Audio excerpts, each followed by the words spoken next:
Hello everyone. In this video I'm going to continue with our last example.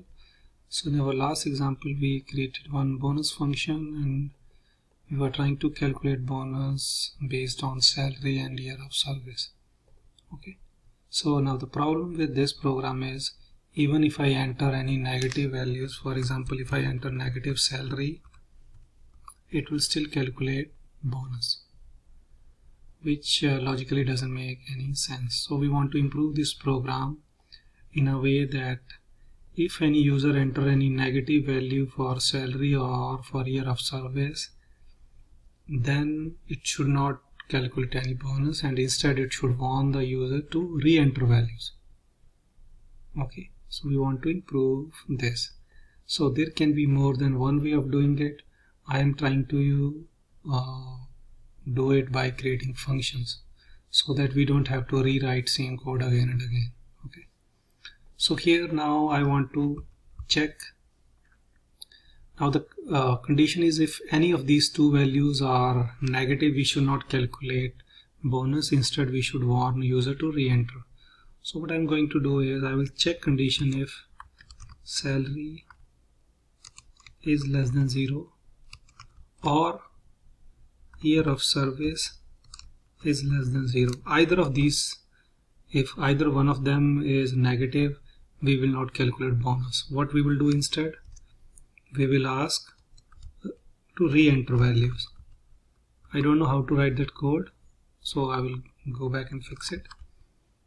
In case these both of these values are not means if these values are right, we will calculate bonus. Okay, so this is how it will look. Now here I have to write a code.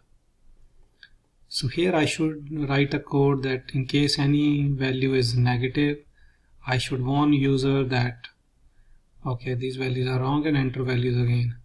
I have already written a code to enter values because input statement I don't want to add an input statement again and again. Okay, so these are already existing input statement. I want to reuse them. So one advantage of using function is code reusability. So I can create function. I can take these two statements, put it in a function and call that function here. Okay, so that I don't have to rewrite the code. And this whole become a part of a function because they are working together. Okay, so what I will do is I will put all of them inside a function. So what I'm going to say is I will create a function and I will call it main function, and I will just take these values, press tab and move it one step to the left. So I will select this value and move it to the by pressing tab. So now all these values, they become part of this function because I put this indent cap.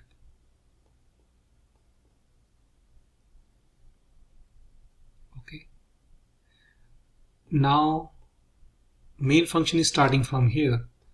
So if I see any negative value, I can go back to the starting, and for that I can call this main function here, which basically means if any of these values is negative, start from the beginning. This will go back to the beginning. So inside the main function I am calling main function. This is what we call recursion. When a function calls itself is what we call recursion. So now if I enter, okay, I made some mistake here. I need to put columns here which I didn't put. So if I run this, now this function is ready, but this is just a function. In order to use it I have to call it. So I want to call this function here. You can call it either in this cell or anywhere. So this is our starting point of this program because I'm calling main function. So if I run this and if I enter, let's say negative 100,000, okay, it will keep. So I should also display some warning here. So let me put a warning here. I can write here I can improve this again by writing wrong values, or I should say please enter positive values.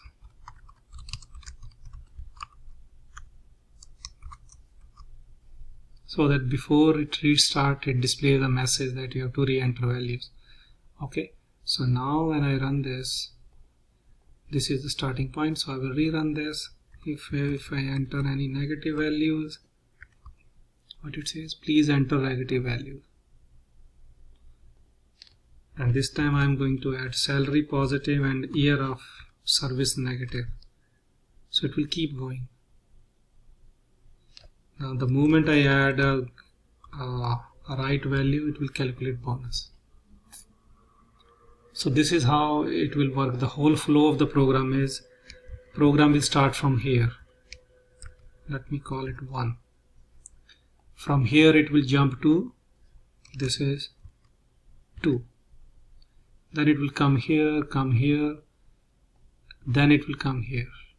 Then it will come here only if values are negative.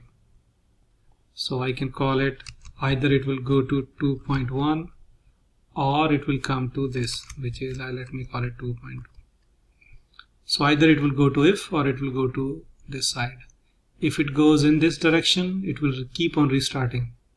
If it comes here when both salaries and year of service is positive, it will calculate bonus. So then it will jump here. So let me call it 3. So this becomes a chain. This function is a starting point, then it goes here. In between, in case it has to restart, it will call itself, otherwise it will call bonus function. And bonus function we have defined here. So whenever the program is executing it, it will jump here and calculate bonus. Okay. So if you understand this flow, this is how programming works. We write many functions. Inside those functions, we can call other function. So this is a small example to show how we can use function to build a logic. Okay. So normally what happens, we are creating one main function. Inside that main function, I can call 1 function, 2 function, 5 functions. Okay.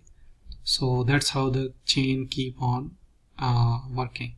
So here the flow of the program is 1, 2, then it will go here either, or it will go here, and that's how it will work. Okay. So that's all for this video. Thank you for watching.